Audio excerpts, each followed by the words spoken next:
The prophecy of Jonas, chapter 1.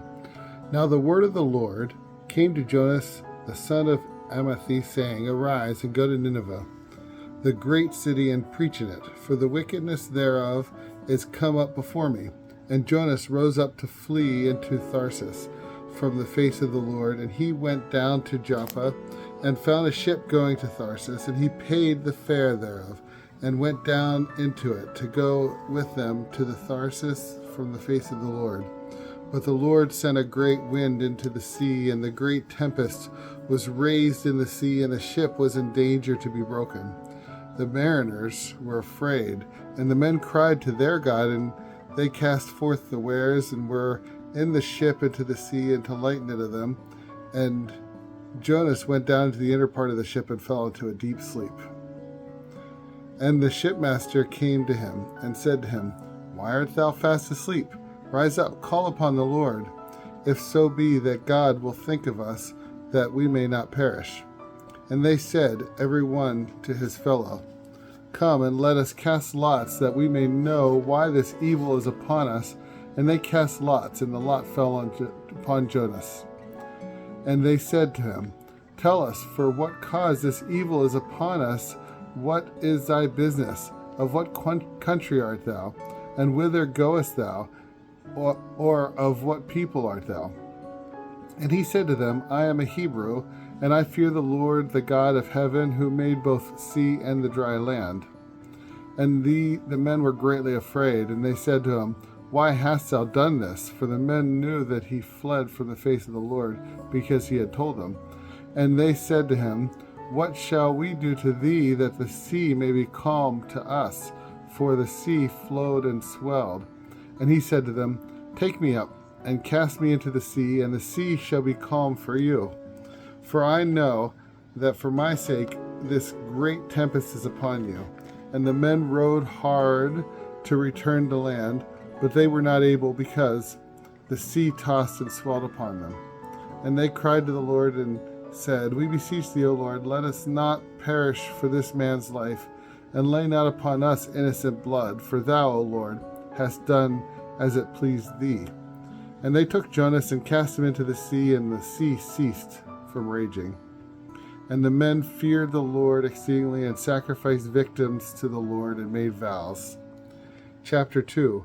Now the Lord prepared a great fish to swallow up Jonas, and Jonas was in the belly of the fish for 3 days and 3 nights. And Jonas prayed to the Lord his God out of the belly of the fish. And he said, I cried out of my affliction to the Lord, and he heard me.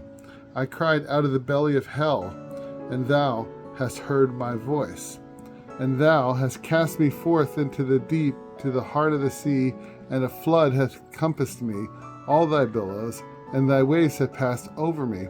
And I said, I am cast away out of the sight of the eyes, but yet I shall see thy holy temple again. The waters compassed me about, even to the soul.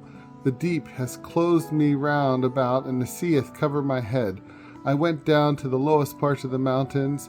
The bars of the earth have shut me up forever, and thou wilt bring up my life from corruption, O Lord my God. When my soul was in distress within me, I remembered the Lord, that my prayer may come to thee unto thy holy temple. They that are vain observe vanities, forsake their own mercy. But I with the voice of praise will sacrifice to thee. I will pay whatsoever I have vowed for my salvation to the Lord. And the Lord spoke to the fish, and it vomited out Jonas upon the dry land. Chapter 3. And the word of the Lord came to Jonas a second time, saying, Arise and go to Nineveh, the great city, and preach in it the preaching that I bid thee. And Jonas arose and went to Nineveh, according to the word of the Lord. Now Nineveh was a great city of 3 days' journey. And Jonas began to enter into the city 1 day's journey. And he cried and said, Yet 40 days, and Nineveh shall be destroyed. And the men of Nineveh believed in God. And they proclaimed a fast, and put on sackcloth from the greatest to the least.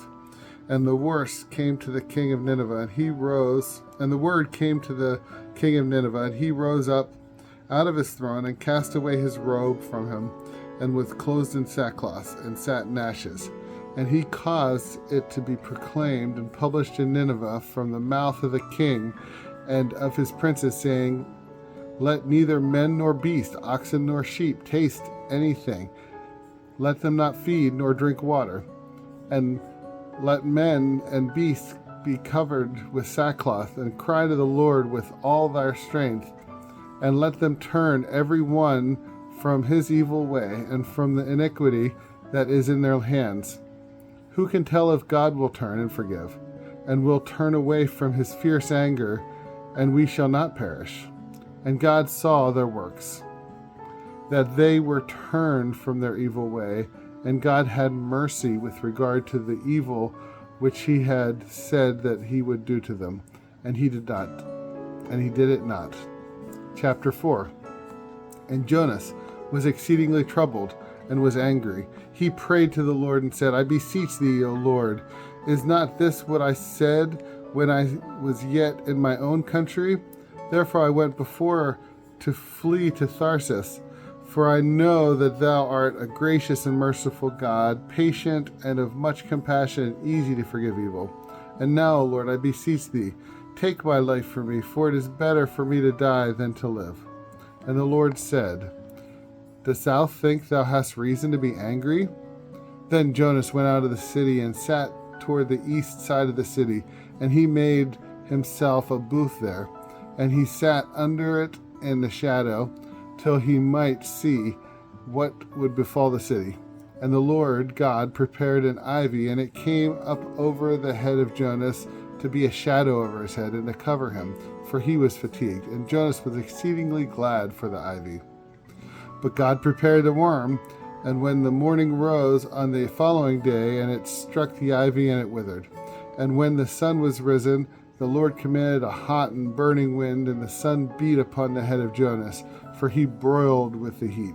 And he desired for his soul that he might die, and said, It is better for me to die than to live.